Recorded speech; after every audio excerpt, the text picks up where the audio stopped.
Welcome to the Yoga Therapy Hour. Today I had the good fortune of interviewing a fascinating person, Dr. Norman Rosenthal, who has many amazing things about him. But the point of this interview is that he is the person who discovered seasonal affective disorder, or SAD. And he has a new book coming out called A Guide to Health and Happiness Through All the Seasons. And what's really fascinating to me is that Dr. Norm, as some people call him, has a deep sense of internal connection. And it sounded to me through hearing his stories in this interview that he had that very young, that he knew who he was, he knew he could trust himself, and that he had parents that fostered that. And it was because of that deep inner trust that when he brought this theory forward through some experience of self and working with clients, and that the world of academia, some people didn't believe in it, they didn't think it had value, they didn't think he should be researching it, that he decided to continue. And now it's been 4 decades of double-blind clinical trials, and he's had this magnificent career ending in this very user-friendly book called Defeating SAD. In this interview, we also talk about his decades and decades of yoga practice and meditation and how that brings him home to self on a regular basis so he can be more creative and have more success and find the support from the people that he needs. So we start off the interview talking about that practice that he's been doing for so many years and how that helps him maintain balance in his daily life. And it sounds like he has a really good daily self-care routine that involves walking outside, cardiovascular, weight training, proper nutrition, doing yoga, meditating twice a day. He's really figured out the elixir of life and how to maintain his health and happiness. And I really appreciate that because so many times, especially when we get to really high levels of accolades in our careers. He works at Georgetown Medical School. He's been featured on ABC News, Oprah Radio, the New York Times, the Wall Street Journal, PBS, Times Union, NBC. He's really a spectacular researcher. And yet he maintains this humility and this ability to find balance in his daily life and to keep his personal circadian rhythms in harmony with nature. And I find that really remarkable. I was really happy to connect with him and also felt that we're both able to be present to one another, to have this deep heart connection, even though we've never met. And so I look forward to sharing this interview with you. There's a few things that I thought we would get to, but his storytelling was so magnificent that we didn't. But I'll put them in the show notes. And a couple of them are meta-analysis of randomized control studies about depression and things like that that I had looked up for the interview and we didn't really get there. But I'll be sure to put those in the show notes. So I hope you enjoy this interview with Dr. Norman Rosenthal. Welcome to the Yoga Therapy Hour. My name is Amy Wheeler, and I'm your host. The Yoga Therapy Hour is here to support you on your mental, emotional, and spiritual journey. We talk about things like nervous system regulation, spiritual connection, how to be more involved in your community, how to communicate well, how to manage your mental health. There are so many things that we are excited to share with you in Season 5 of the Yoga Therapy Hour podcast. And we hope that you will share it with your friends, family, colleagues. All right, let's get into today's episode.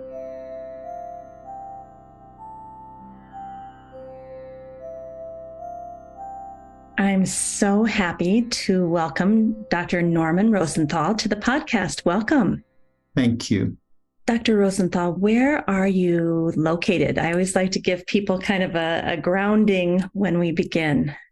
I'm in Bethesda, Maryland. Okay. And I'm in Minnesota. I live in California, but I'm moving to Minnesota, so that's where I am. And I noticed that you're a clinical professor of psychiatry at Georgetown Medical School. So probably you live in Maryland and commute in as needed? As needed, yes. The District of Columbia is just close by. Right. So mostly I'm operating out of here, my home office in Maryland. Wonderful. I am very happy to interview you today, not only to learn more about seasonal affective disorder, but also to get your take on how yoga is connected to these really good daily life habits that might help support us to kind of fend off seasonal affective disorder. But before we begin, I just want to get your story about how you got involved in yoga. It sounds like you've been doing meditation for almost 20 years and yoga, it sounds like maybe even longer. So tell us about that. I started to do yoga in South Africa when I was in my early 20s. I was a medical student, and there was a yoga teacher that I met, and I was interested in what she had to say.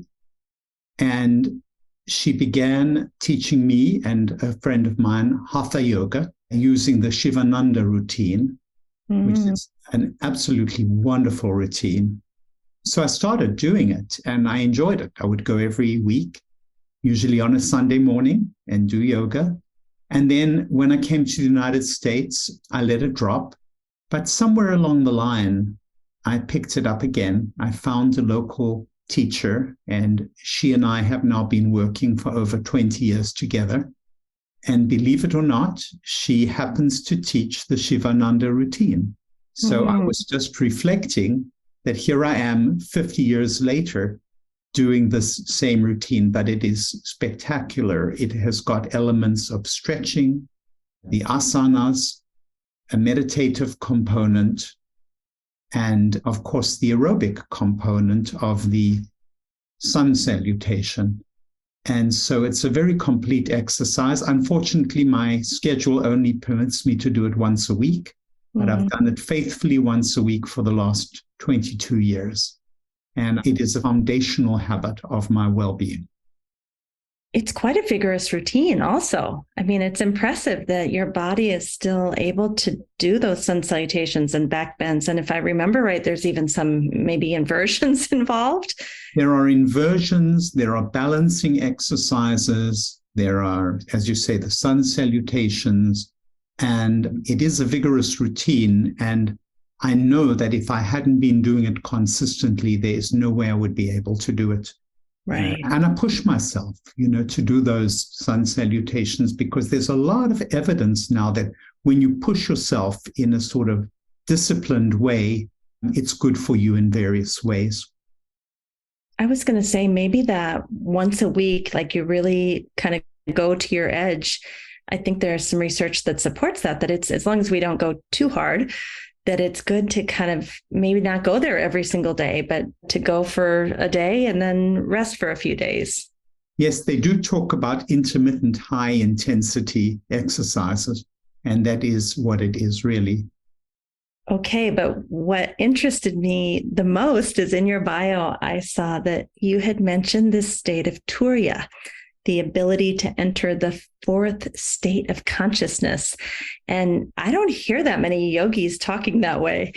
Tell us a little bit about what that means to you, and if you've had a chance to enter in there once in a while. What do you think about Turya?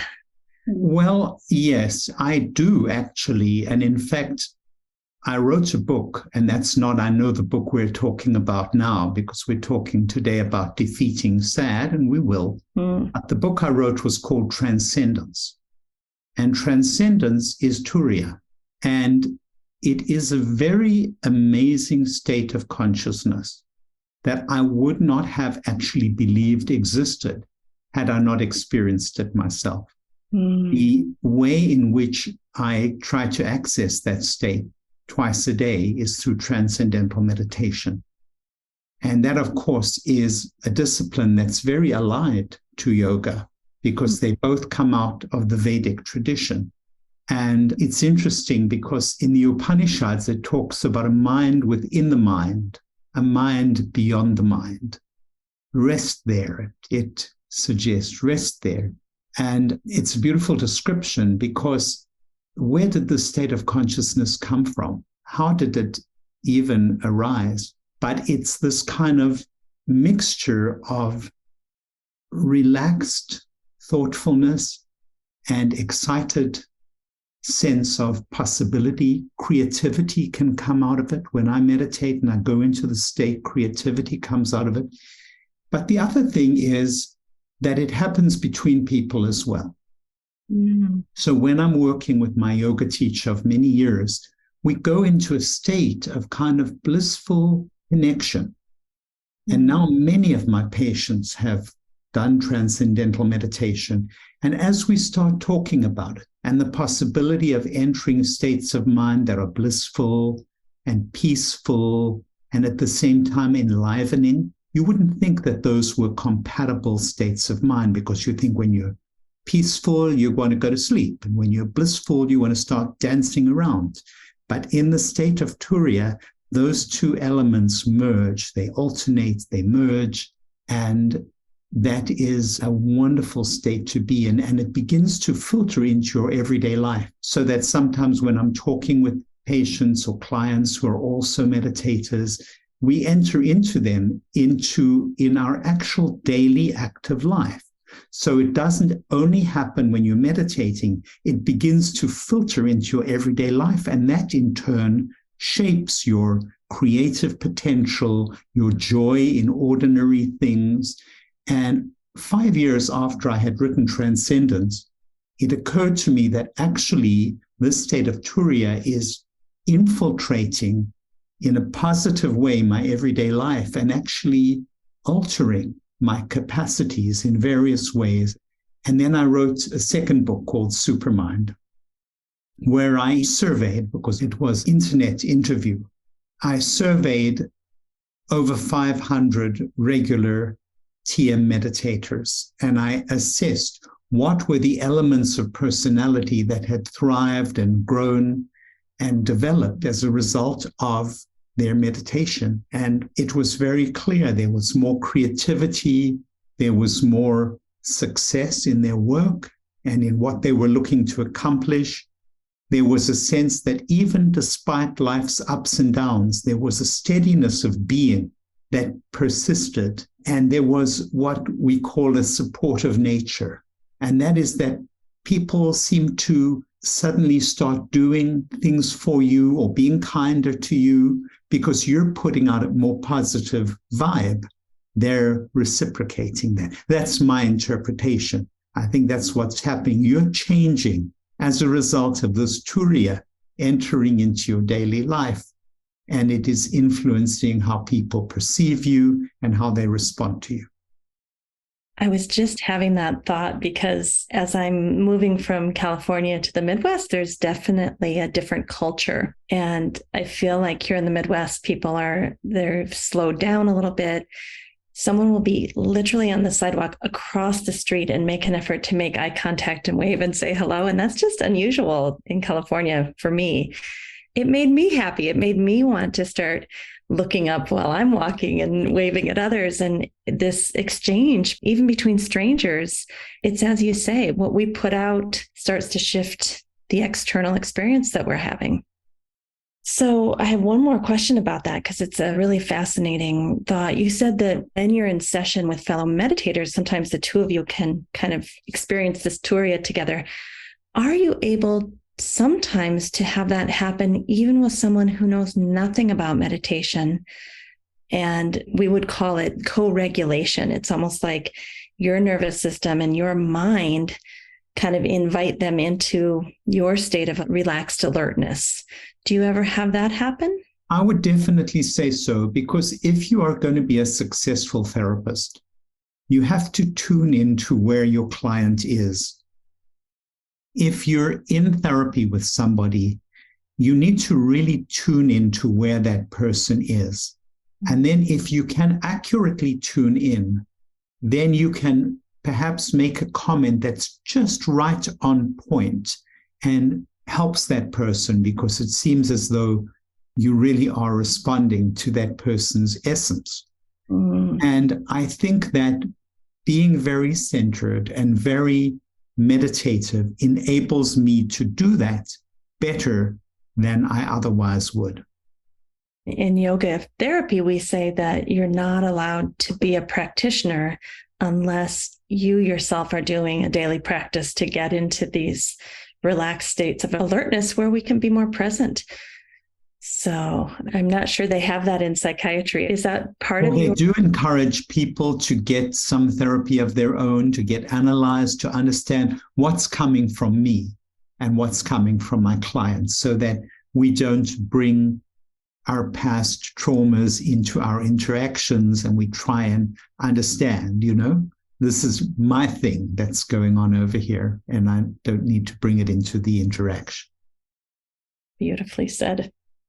Okay, well, let's move into SAD, Defeating Seasonal Affective Disorder, which is this book that you've written. And it's not separate from yoga because there's so many themes that are overlapping in terms of the circadian rhythms and the daily self-care practices. To me, when I read your work, it sounds like, common sense, simple living, that's the way to come out of SAD, in addition to many things that you mentioned. But can I ask, you basically came up with this theory and then you've done the research to test it, and you've actually seen that in Florida, there's only a 1.4% chance of getting SAD in the winter months, but in Oslo, Norway, it's more like 14%. So can you tell us how you came up about the theory before you even did the research to prove that it actually exists? Yes. Well, in order to undertake research, you have to have a feeling of instinct or conviction that this line of study is worthwhile, right? Because it's so much work, research. You're not going to commit that energy and that time and effort if you don't have a strong instinct that something is worth doing. So when I came to the United States from South Africa is a very pleasant climate. When I came to New York City, of course, it's a dark place in the winter. And I remember that cold wind coming off the Hudson River after daylight savings time and feeling that kind of shiver of, my God, what's going on with the world right now? And because I'd never experienced it before. And that happened for 3 years running while I was in my residency. And then I came to the National Institute of Mental Health here in Bethesda, Maryland. And there I had to choose a research problem. And I came across an individual, a scientist, who had very severe seasonal depressions. And I thought, I know how he feels. And mine was, thank God, not so severe, but I still had that experience that this was something interesting, real, actionable. And that's when, with the help of a journalist, we recruited a cadre, a cohort of these people with strong seasonal reactions. And that led to the description of the problem and to light therapy studies where we showed that it actually responds to bright light. And then that developed into a thing, as they say these days, an entity of treatment that now is being commercialized in a very good light therapy manufacturers that advertise their wares. And so that was years of research to really establish that, because there was a lot of skepticism. I bet. What year was that you were having this cold breeze come across the Hudson River? What year are we talking? 1976. Wow. Amazing. You've obviously dug one hole very, very deeply in your career if you're still doing that in 2023. Right. Well, this book, Defeating SAD, this book represents 4 decades of work. Research and clinical work. And I thought of it as, the closing of an arc in terms of just a whole complete volume. And yet I wanted to do it in a way that was very accessible. It's not a long book. Even though it's a long arc, it's not a long book. It's not a difficult book, but I wanted to be extremely useful to the reader. That was the focus. And pleasant. Because I feel like as a writer, because I've been a psychiatrist and I am a psychiatrist and a researcher, and a writer. As a writer, you want to produce things of beauty. Whatever you do has got to be beautiful. And so that's what I aspire to in my work. I think that's such a yogic concept, this idea of Maitri, friendliness, and mudito, this appreciation, just to create a state of mind where you're looking around in the world and feeling good and experiencing life as sweet. And so when I hear you say that about writing what could have been a very academic book, because you have all the RTC trials to support this, but to make it user-friendly, I think that's a whole nother level of refinement. The other thing that you said that really I can appreciate is 4 decades of clinical and research experience. And I think, I was thinking about the researchers out there that are just like picking a breathing technique, just random breathing technique, and then they're testing it on people, and they're not looking at their lifestyle. They're not looking at what they're eating. They're not looking at this more holistic approach. And I would argue that I'm not sure that the research is valid. It won't have the same effect on every single system. But what I love about what you've done is you're really looking at the problem of seasonal affective disorder from a holistic lens, where you're looking at all sorts of lifestyle choices. Do you want to talk a little bit about that? Definitely, because, a lot of people think, well, I'll go and get myself a light fixture and I'll put it in front of my desk. And I think that will just take care of the problem. And it does help, no question. It's always going to help. And sometimes it's going to help completely. But in many instances, it's just one part of a series of life habits that you need to undertake, foundational habits. So I do have chapters in my book on all these foundational habits: exercise, meditation, diet, just doing things that are good for you, as a way of supplementing the light therapy and creating this multifactorial, healthy lifestyle. Yoga, of course, is very key for me and for many people. I love that approach, the multifactorial approach, because as we say with chronic pain also, and probably almost every mental disorder that we can have, many things cause that problem. And the solution will also need many different interventions to help sustain balance again. Indeed, I agree. And so let's just talk a little bit about some of these daily lifestyle habits. Do you feel like, in terms of exercise, do you feel like weight training versus cardio? Are there certain types of exercise? You've said yoga. And then also, are there certain times of day that you feel we should kind of get moving? Well, firstly, to your first point, I think both cardio and resistance training are important. So just this morning, for example, my trainer came over and we did some stretches, and I had already done a walk, which is the cardio, fast walking, and then we did some resistance training. So I think that almost every day I do some cardio. Then we add to that the resistance training about 3 times a week. Mm-hmm. And I think it's really critical. It's going to really affect how you age and how you do or don't get various illnesses. So I think that both of them are really critical. And there is a lot of research, including randomized controlled studies, that shows that both cardio and resistance training is antidepressant, that they both have effects on depression. And as a matter of fact, recently, there was a study published where they analyzed the step counts of people over years. And those that did their 10,000 steps had a significantly lower level of Alzheimer's disease than the others. So, and then if you did 5,000, it was good, but not quite as good. So, with that kind of thing, it wasn't controlled. So you don't know whether the more capable people did more steps or more steps made them more capable. You can't really say. But I think there's something about keeping the blood moving and circulating and keeping the muscles strong, because All of these are vibrant, living organs. You're an organism, but you have many organs, and each one of them sort of contributes to your well-being.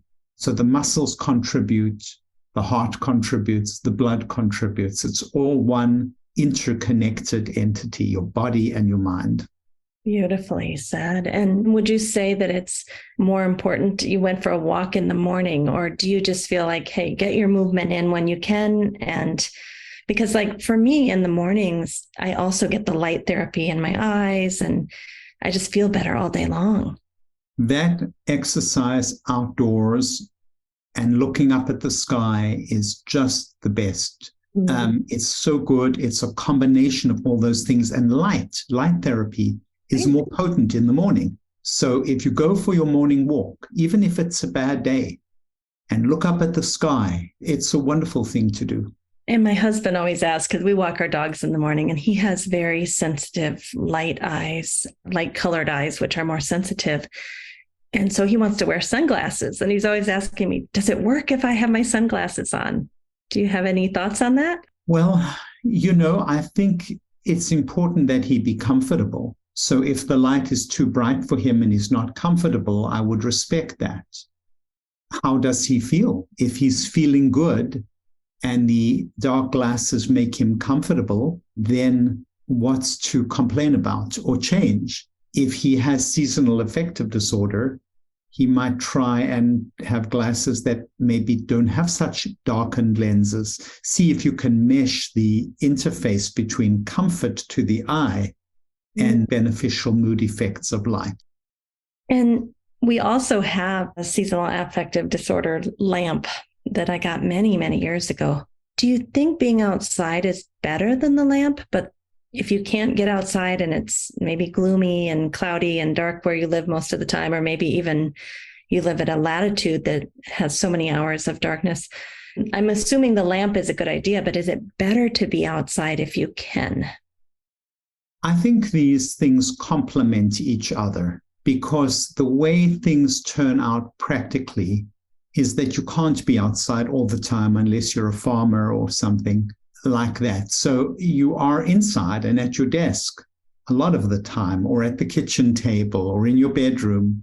And so the great advantage of the light therapy lamp, which some people call a happy light and some people call a sad lamp, because seasonal affective disorder has that acronym of SAD. So it's funny that a happy light is also a sad lamp. But anyway, the practicality of using it when you can and being outside, I would say the lamp should not be a substitute for going outside, because that experience of being connected to nature, connected to your world, connected to the sky, connected to the natural light and the huge dome of the sky, especially out there in Minnesota. My sense is you're going to have a huge dome of the sky, although your days are going to be very short in the winter, and you're going to feel that difference. So you're going to need to use that lamp more, because the mornings are going to come later and the evenings are going to come sooner, and you're going to have more opportunity and necessity, perhaps. I don't know how seasonal you are, but anybody who's seasonal is going to need the indoor lighting to supplement the outdoor lighting, especially when you're in the north. It does run in my family. SAD runs in my family. And I had noticed doing some research on you that there is kind of a hereditary impact on people. So I had bought this lamp many, many years ago, even living in California, and I'll be bringing it back to Minnesota with me. And I seem to remember something about the angle at which the light is kind of coming down towards me is also important. I seem to remember something, if you're outside, the sun in the morning is at a particular angle from your eyes that works well, but that you should also have your happy lamp kind of above you a little bit coming down. Do you have any thoughts about that? Yes, that's a very good thing to do. And here I'm going to turn this around and show you where my lamp is, but I'm going to shut it first so that the mess on my desk is concealed. You're sneaky. And show you how my lamp looks. Ah. See, it's facing on. Is it on right now? No, but it can be. Okay. So even when you're working, do you do that for like maybe an hour a day, or what is your No, protocol? I'll tell you, I'm at the stage where I know when I've had enough. It's like Mm. drinking coffee. I compare it to drinking coffee. You know, if you have one cup, maybe another cup, maybe two more, maybe that's too much. You have an internal feeling of what is a good amount of light because you feel good. You don't feel racy. You don't feel overactivated, overbuzzed. You're just feeling good. And so I use it like, for example, just in the last week, I've started turning on the lamps in my bedroom. So you keep talking about the lamp as a singular entity. Mhm. I would suggest, depending on your budget, that you get more than one lamp because you'll want one at the breakfast table, you'll want one at your desk, maybe one in the bedroom in the morning. You may want three lamps. And as I say, depending on your budget, but it's really for what it costs, the delivery, what it gives you versus what it costs is a very favorable ratio. If it gives you your life back, it can be Exactly. that serious, right? Exactly. Yes, it can threaten your work. It can threaten your relationships. I'm not saying your relationships, but somebody might want to withdraw or not be available or not be warm or friendly when a spouse comes in. Mm. People who get into the depths of depression, they don't feel very inclined to be physical or amorous. So those are very consequential developments. And if it can help you with those things, it's a worthwhile investment. Okay, so now the question, I don't know if you're allowed to comment on this, but I did a lot of research when I bought mine, and it took me weeks to figure out which one I wanted. And is there a particular brand that we could trust? Well, the one that's in front of me, and I can definitely say this because I have no financial stake in any of these light companies, but the one in front of me is called the Daylight, and it's by Carex, Carex. But I also, in my bedroom, I have lights by Sunbox here in Maryland, being a long-time provider of first-rate light boxes. So those are two brands. If you want light therapy on the go, the company of Verilux has had like iPad-like or that sort of tablet-like light boxes. So those are some of the companies that I have found to be useful. How does it feel to have done 4 decades of research and then have to abstain from investing in these companies that are using your research? Is that okay with you? I mean, I know it's probably ethical for the profession, but what do you? Well, I realized early that my credibility would be questioned. Mm. I would never recommend a light box that I didn't believe in. So I felt like, well, if I'm going to recommend what I believe in anyway, why not get paid some kind of consulting fee or whatever? But it occurred to me that it would warp if not my opinions, it would warp the perception of my neutrality and because when I said those things that I said, this is what I use, this is what I recommend. It's not the only lights. There must be others. And in my book, there are some others mentioned. I'll try to be fair, but I think it would reduce my credibility, understandably. And, there was so much skepticism about light therapy originally. Then turned out that I was hawking the items. It wouldn't look too good and it wouldn't be good for what I believe is really a valuable contribution. People can really benefit. I should mention actually that the effective lights that have been used in research studies all have surface areas of about 1 foot square. So don't get the teeny weeny ones just because they're cheaper. And I'm talking about the desk models here, because they're probably not going to deliver enough light as the bigger ones.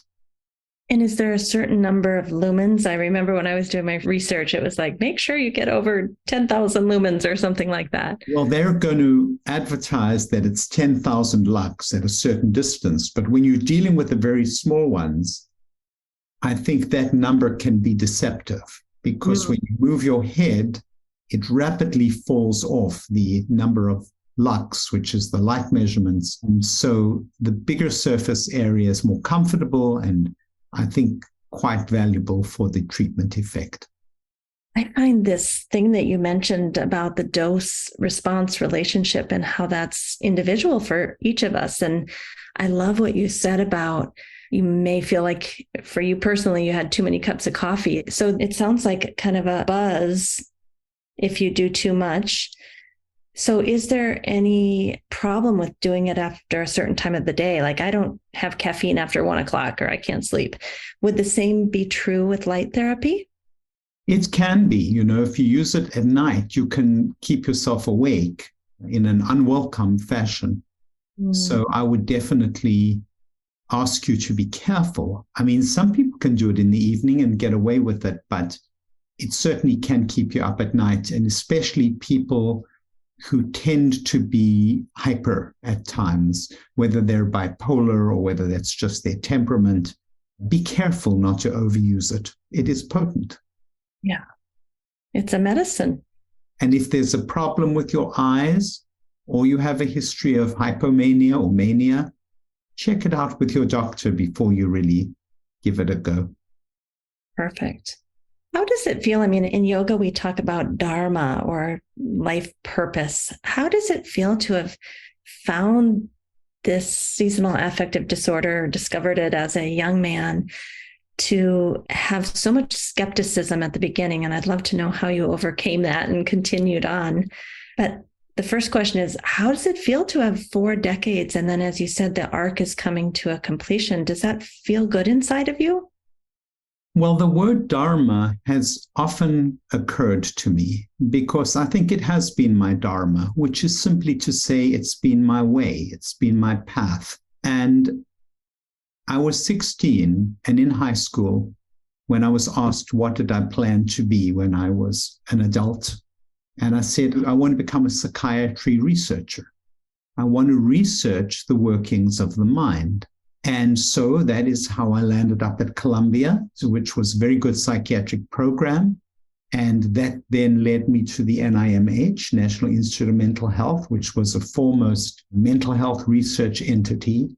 And there I came across some very gifted and creative and brilliant people. And they were very helpful to me in forging my own career path. And I tried many different things before I landed up on this, because this one seemed to me a meaty question that could yield a lot of study and a lot of work. And so it feels incredibly satisfying. And I'm so happy that a lot of people have benefited from it. But I did have other aspirations. And one of my aspirations was also to be a writer. I wanted to be a doctor, I wanted to be a researcher, and I wanted to be a writer. And I wanted to be a writer maybe more than anything. And I came to my dad and he said, what are you going to be? And I said, well, I'd like to be a writer. And he said, you don't make a living from being a writer. Unfortunately, he was right, except for a few very, very successful commercial writers. It is not a way to a comfortable living for most people. But it is a wonderful thing to do if you do have another way of supporting yourself. So this is my 11th book now. Oh my goodness. And I've written about this subject and other subjects, a very wide diversity of subjects. I wrote about, my book before this was The Healing Power of Poetry. It was called Poetry RX. And another book was The Gift of Adversity.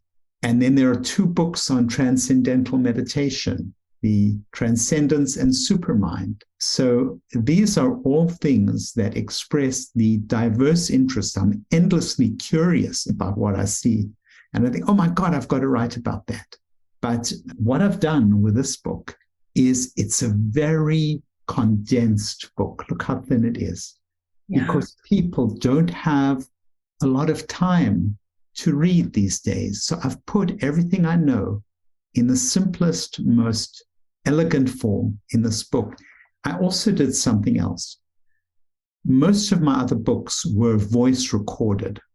There's Audible, almost all the other books, which I love to listen to books because I can walk and I can look at the sky and I can look at nature and I'm getting this wonderful book coming in and I'm in heaven. So this time I thought, I've got to record the book myself.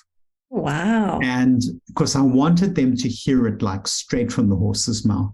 So I did some voice lessons because you have to sustain the strength of your voice when you're talking. And, I know that these voice actors that did my other books, they've got the most gorgeous voices. And I thought, I've also listened to books where the actual discoverer or the inventor or whatever has actually read the book. And there's something about the authenticity of that experience, of hearing it from somebody who really knows. He's been there and he's done that. And I've been I don't even know how many patients I've seen over the years, and wonderful people that I've been privileged to know. And I wanted the listener in this particular book to have that same experience that those people have when they're sitting there in my office. I actually looked you up and listened to some of your videos, and there is something so powerful about the vibrational effect of your voice coming out of a vessel that has done the clinical work and the research for 4 decades. I mean, I think those vibrations actually are different. Nothing against the readers. I'm sure they're wonderful, but there's such a truth that emerges vibrationally. And so I'm really happy to hear that. I will be is it going to be on Audible soon? Yes. Next week it releases in print and Audible at the same time. And incidentally, thank you for saying that. It means a lot to me that the vibrations are good ones. Yeah. I want to go back to something that you said a couple of times now. And I think it's so important for our listeners because when we are finding our truth, finding our dharma, there will always be obstacles. There will always be critiques and people who don't agree with what we're doing. And I was just wondering if you could tell us a little bit about how you got through that, because I'm sure it was not easy. Well, it was interesting. I have always been somebody who has believed what I see and not what I hear, if you know what I mean. And when I saw these people suffering so with the winter depression, and I had felt it myself, and I saw them come to life when we started first with the light therapy, that was one of the most beautiful experiences in my whole life, was to predict something and see it happening. It's like you're waiting for the sunrise and you're predicting that the sun's going to come up over the horizon, and it does. And you're affirmed that there's a meaningful, systematic set of forces in the universe that are powerfully orchestrated. When I saw that, and then I heard the disclaimers of other people, I disregarded them. I realized I had to replicate the findings. I had to really do the work. But I also understood that some people were actually, there's a lot of competitiveness in the research world, and they were very competitive. And when they began to get very angry at me and wanting to trivialize the work, something in me said they wouldn't be that angry if it wasn't important. I like that. As they developed rancor, and not everybody, just some people, other people were thrilled to have a new tool at their disposal. As they developed rancor, I thought, it must be important. I better really continue to pursue it, because if they're that upset about it, it's probably something good there. So that's how I overcame it. That's so interesting that they took you seriously enough to push back and try to thwart is the right word. But basically, I think indifference is really more of a threat than someone kind of using their life force to try to tell you what you're doing doesn't have value. Well, indifference is a harder emotion to contend with, because anger, okay, now we're arm wrestling. You can be more active, but if you're indifferent, to somehow generate a signal. It's interesting, Schopenhauer, the philosopher, is quoted by saying, all truths go through 3 stages. I was going to mention that. I couldn't remember the philosopher's name, so please. The first stage, would you like to say what they are? Because I would love for you. You'll say it much more eloquently than I would. All truth goes through 3 stages. At first, they say it's not important. Right. And secondly, they say it's ridiculous and they violently oppose it. And thirdly, they say it's obvious. Exactly. So the indifference is that first stage. The fighting is that second stage. And that third stage is where we are now with seasonal affective disorder. We got through the indifference, we got through the resistance, and now it's accepted. But it's obvious. Did you always have this? You said, I depended on my own perception and my experience more than what I was hearing other people say. Were you born with that? Did your parents instill that? Did yoga help with that? I think a lot of it was intrinsic. I had a skeptical mind. And one of the childhood books that I really loved was Alice in Wonderland, because Alice is field independent. And even though there are adults all around her, she doesn't take what they say necessarily as the truth. She's got her own opinion. And I saw the people around me, and many times they would say something and it was clearly wrong, or they would hold on to something and it didn't make any sense. And so I started being very skeptical of people's opinions. Not everybody's opinions. Sometimes they were right and sometimes they were wrong, like everybody. And I noticed that as a very young boy, that a lot of things that people did or said were illogical. In the gift of adversity, I've got a little story. We had a substitute teacher in 3rd grade called Mrs. Brown. I have a bad feeling about Mrs. Brown right now. She spelt the word ruler, R-U-L-A-R, which of course is incorrect. And I came home, and I've written this in the gift of adversity. I told my parents that this is how you spell ruler. And they said, oh, no, it's R-U-L-E-R. I said, oh, no, she said, this is what she said. And they started to laugh.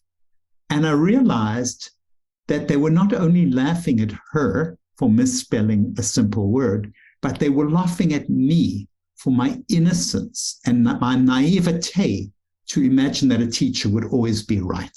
So I credit them in a way with reinforcing my sense that the authority is not necessarily right. And I think that was not the only incident, but that's like what we call a screen memory, which is a memory that sort of embodies something that must have happened many times. My mother was a very smart person and very critical, and she held no respect for authority if she disagreed with them. And I remember her saying, I would ask her many, many questions, and she would say, that's enough questions. I've had enough. And I would say, but Socrates said, the unconsidered life is not worth living. She said, well, that might have worked for Socrates, but it doesn't work for me. So she was a very smart, and not always curious, but very smart and very logically effective person. She was a brilliant bridge player. So I got some of my independent thinking from her. In one of the Yoga Sutras, I think it's chapter 1, verse 7, it says, first we kind of get our information from authority, then we start learning to figure out what's real and is truth through inference, and finally it's internalized. And it sounds like at a very young age, you are encouraged to go inward and say, does that make sense? Mm-hmm. That's true. It's well put. Mm-hmm. Well, I feel like we've had a wonderful discussion today. I just want to ask, is there anything else you wanted to talk about that I didn't ask you about? Well, as you can imagine, I certainly want you to plug my book. Yes. I also want to say, because I've been thinking, that I've told you little vignettes and stories and things in this interview that I don't believe I've ever told anybody in an interview. So there's just something about your charm that has elicited a great sense of trust and camaraderie in me. And I thank you for that. I feel emotional about that. As you have found your Dharma for decades, I feel this podcast is one of my small offerings to the world. And I do feel that I, with you, can be in a state of Turya together, and there's some goodness between us. And I appreciate you mentioning that. Thank you. And I would like to add that in case people think of Turya as a stuffy, intellectual state, it's very, very blissful. There's tremendous joy and bliss in that experience. A sort of peaceful, but also enlivening. Yeah. And there's actually a description of Turya that I have written down in one of my books. And if you have a minute, I'll find it. I would love to hear that. Because it's from the Tao Te Ching. Okay, so I'm going to read a quote from the philosopher, the Chinese philosopher, Lao Tzu, from his classic work, the Tao Te Ching. Become totally empty. Quiet the restlessness of the mind. Only then will you witness everything unfolding from emptiness. See all the things flourish and dance in endless variation, and once again merge back into perfect emptiness. So that from a different tradition, now that's not from the Vedic tradition, that's from a Chinese tradition, showing you a state of mind that is at one moment empty and at another moment filled with bliss and vibrancy, and then back to the emptiness. So there's this kind of internal flux going on that is not just emptiness. I think of it as parts of the whole, right? Mm-hmm. In certain traditions, it's more about emptiness, and other traditions, it's about fullness. And maybe it's like the moon, it just circles from emptiness to fullness, and both. Beautiful analogy, beautiful image. Thank you.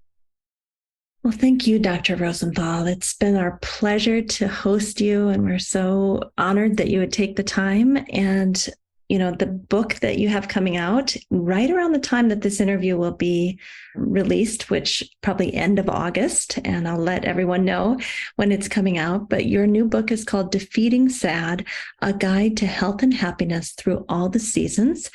And I'm sure it will be on places like Amazon in addition to the Audible listening version. Yes, indeed. And as a matter of fact, it is actually coming out a little sooner. I know probably that you can only get this up and running at the end of August, and I respect that. But just to cue you into the facts of the matter, it comes out next Tuesday, the 5th of August. Congratulations. And who's the publisher on this book? It's G&D Media. They did my last book, which is Poetry RX. Okay. And they did well by me with that book, so they've taken on this book as well. And I think our listeners, going back to some of your previous books, I think The Gift of Adversity we'd all be very interested in, and then also Transcendence and Supermind. I mean, I think our listeners might like many of your books, in addition to the Defeating Sad, A Guide to Health and Happiness Through All the Seasons. Well, thank you. Even though each one is its own thing, it's all part of a journey. And that journey is my journey. But I hope it also in some ways is everybody's journey, because it's a journey of discovery, of discovering the things that are important to one and the feelings and thoughts that go along with that journey. And it is my Dharma, and I'm very, very grateful to the universe for having given it to me. As you might read, if you read The Gift of Adversity, you will see that at age 24, I was attacked in South Africa and stabbed nearly to death. And it was a miraculous thing that I escaped, I recovered, because this whole story we've told today, the whole story we've heard today, these 4 decades of work and research, they could not have occurred had it not been for the good fortune and the good doctors who saved me at that time. So life is really strange. Sometimes it can be very brutal, and sometimes it can be very wonderful. And this hour with you has been very wonderful. So I thank you for that. I thank you, Dr. Rosenthal. If I may say, Om Shanti. Om Shanti, Shanti, Shanti. Thank you, Dr. Norm, for being with us today. That was such a serene experience. I came to the interview feeling a little bit anxious and checking in with my interoceptive awareness to try to understand what was going on in my internal system. But by the end of the interview, I felt sattvic. I felt homeostasis in my system. I felt some co-regulation happening. I felt really, really good just being in connection with his calm, alert nature, his humility, his sensitivity, his presence. And I think that would make for a fabulous psychiatrist. And I noticed he also does coaching, personal coaching. And I think that's kind of interesting because whether you have SAD or you're just looking for better health and happiness, and you'd like to work with someone who has the medical knowledge of psychiatry, who knows all the research out there, but yet has the humanness of just being with someone, I think he would be a great person to work with. So I highly recommend that you check out Dr. Norman Rosenthal. I'm going to show his website here, which also features his book. And his website is drnormanrosenthal.com. And you can see that there's ways to get in touch with him for speaking engagement, for private practice, for psychiatry and coaching. It gives his complete list of services.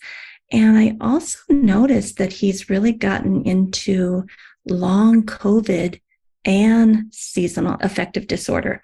So for some of you that are suffering from long COVID, I think you should look into that also. All right, everyone, have a great week. It's been wonderful being with you, and we'll talk soon. A special thank you to our team here at Optimal State. We are truly a global family. George Mantuan, one of our executive producers. Adam Satchel, senior media producer and sound engineer from the Philippines.